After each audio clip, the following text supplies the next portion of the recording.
أعوذ بالله من الشيطان الرجيم بسم الله الرحمن الرحيم اللهم صل على محمد وعلى آل محمد كما صليت على إبراهيم وعلى آل إبراهيم إنك حميد مجيد اللهم بارك على محمد وعلى آل محمد كما باركت على إبراهيم وعلى آل إبراهيم إنك حميد مجيد معزز ناظرین و سامعین السلام علیکم۔ جیسا کہ آپ کے علم میں ہے، میں جو بھی چیز یہاں بیان کرتا ہوں اس سے میرا مقصد صرف اور صرف بات کو سمجھنا ہوتا ہے اور سمجھانا ہوتا ہے، منوانا نہیں ہوتا اور نہ ہی اس پر جھگڑا کرنا ہوتا ہے۔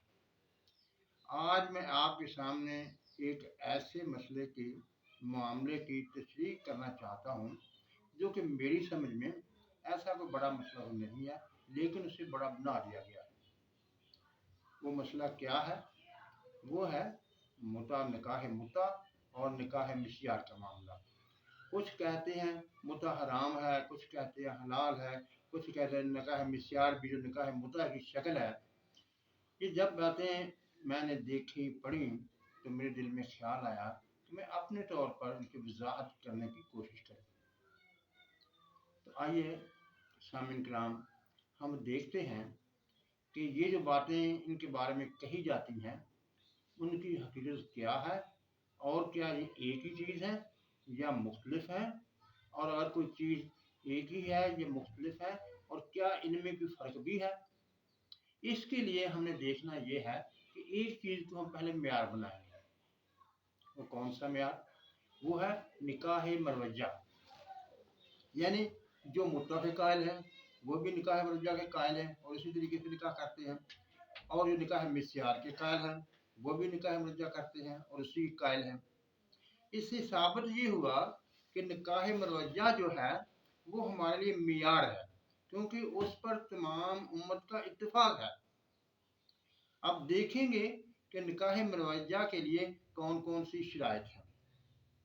پہلی شرط اس میں ہے قبول و ایجاب، مہر کا ادائیگی، مہر کا مقرر ہونا، اور اس کے بعد عورت کے دامنفا کی ذمہ داری خاوند پر ہونا، اور وہ مروجہ نکاح طلاق یا فوتگی یا خلا کے بغیر ختم نہیں ہوتا۔ یہ وہ موٹی موٹی باتیں تھیں جو نکاح مروجہ کے بارے میں ہیں، یعنی گواہان کی موجودگی، قبول و ایجاب، عورت کے دامنفا کا ذمہ داری مرد پر ڈالنا، اور ایک دوسرے کی خیر خواہی کرنا، اور ختم ہونے کے لیے، اس نکاح ختم ہونے کے لیے صرف طلاق، موت یا خلا ہی واحد ذریعہ تھے، اس کے علاوہ اور کوئی طریقہ نہیں ہے۔ اب دیکھتے ہیں نکاح متع، اس کی شرائط کیا ہے۔ نکاح متع میں بھی قبول و ایجاب ہوتا ہے، گواہن ہوتے ہیں، کچھ رقم مقرر کی جاتی ہے، اور اس کے ساتھ جو سب سے بڑی بات ہے وہ یہ ہے کہ نکاح کی مدت مقرر کی جاتی ہے، اور اس کی طلاق نہیں ہوتی، کیونکہ مدت ختم ہونے پر نکاح خود بخود ختم ہو جاتا ہے۔ آ جائیے نکاح مسیار کے بارے میں۔ نکاح مسیار کا نام یسر سے نکلا ہے، جس کے معنی آسانی ہوتی ہے۔ اس سے ہوتا یہ ہے کہ کچھ حقوق عورت اپنے چھوڑ دیتی ہے، کچھ حقوق مرد اپنے چھوڑ دیتا ہے، لیکن بنیادی چیز وہی ہوتی ہے: گواہوں کی موجودگی،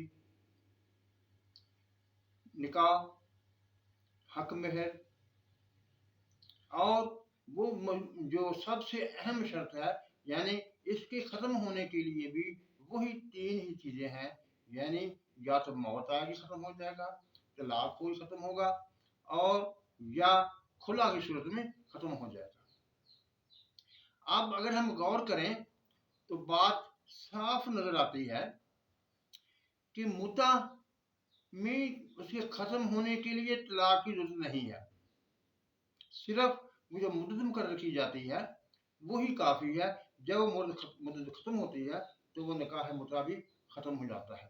لیکن نکاح مسیار وہی عام نکاح مروجہ کی پوری شرائط پر عمل پیرا ہونا پڑتا ہے،